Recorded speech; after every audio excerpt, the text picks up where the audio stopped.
All right, today we're diving into the origin story of maybe the most legendary swordsman in Japanese history, Miyamoto Musashi. But here's the thing. To really get the master, you have to meet the man he was before all that. And that man was, well, he was a wild, untamed force of nature named Takezo. This is the story of how that raw, chaotic power gets forged into something legendary. Wow, that quote really just sets the tone, doesn't it? It captures the absolutely brutal transformation that's at the heart of this story. Before we get the enlightened warrior, we get a cornered, broken beast. To understand Musashi, we first have to witness the sheer agony of Takezo.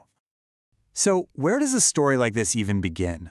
Well, it's not in some clean, peaceful dojo. Nope. It starts right here, on a bloody battlefield, in the middle of the chaos after a war that literally reshaped Japan. Let's set the scene. It's the year 1600. The Tokugawa clan has just grabbed power, but the whole country is just swarming with masterless samurai, bandits, and people just trying to survive. And in this mess, two young guys from the same village are just trying to make it home in one piece. And right here, this is where we see the first big choice that really sets our hero apart. Takezo, he's driven by this fierce loyalty, this iron will to just get home. But his friend, Matahachi, he gets easily seduced by comfort. He falls for an older woman and just abandons everything. His fiancée, his responsibilities, all of it. It's a classic split, right? One guy takes the hard, honorable path, and the other takes the easy way out. So, that decision by Matahachi? Yeah, it has some pretty immediate consequences. Takezo finally drags himself home, all alone, carrying the news that his friend is at least still alive. But the welcome he gets? It is not what he was expecting. At all. Can you believe that? Those are the first words that greet him, and they're from his best friend's mom, the powerful family matriarch Osugi. Instead of thanking him for the news, she just straight up blames Takezo for her son running off. And just like that, she turns the entire village against him. And suddenly, he's completely alienated. I mean, utterly. Takezo was always a bit of an outsider because of his wild nature, but now he's officially branded a demon. He becomes a fugitive in his own hometown, hunted through the mountains by the very people he grew up with. But this unstoppable force of raw, violent energy is about to run headfirst into a very different kind of power. You could call it an unmovable object, and it comes in the form of a wandering monk.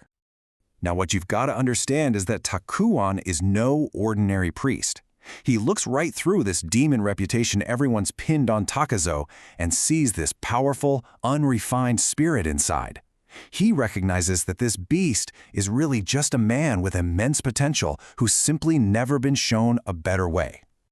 See, Takuan knows you can't fight a force of nature with brute strength. That's a losing game.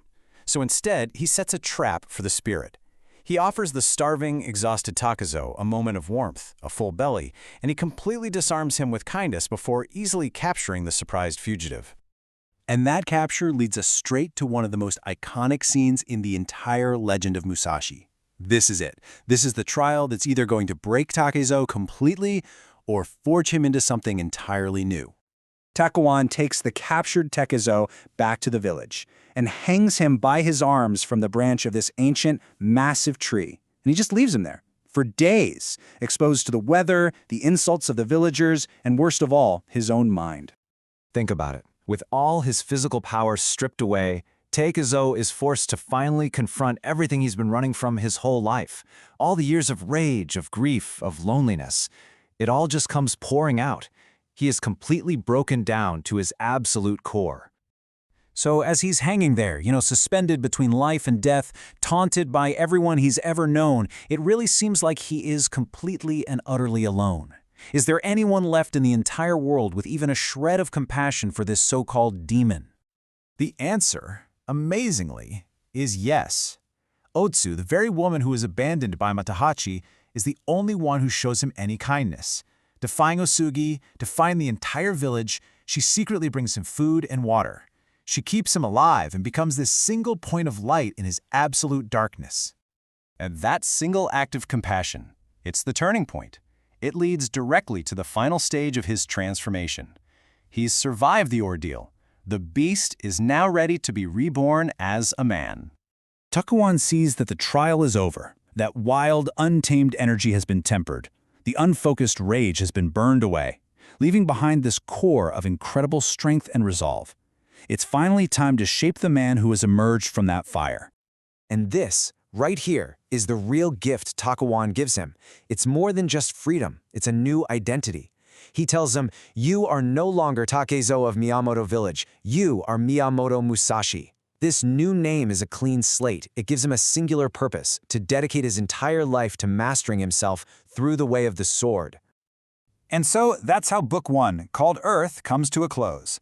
The wild boy from Miyamoto is gone. He's been replaced by a new warrior on a quest for something more. For enlightenment. He has a name, he has a direction. But the legend of Miyamoto Musashi, well, that's just beginning to be written. And the real question is, what kind of path is he going to cut through the world? Will he become a savior, a destroyer, or something else entirely?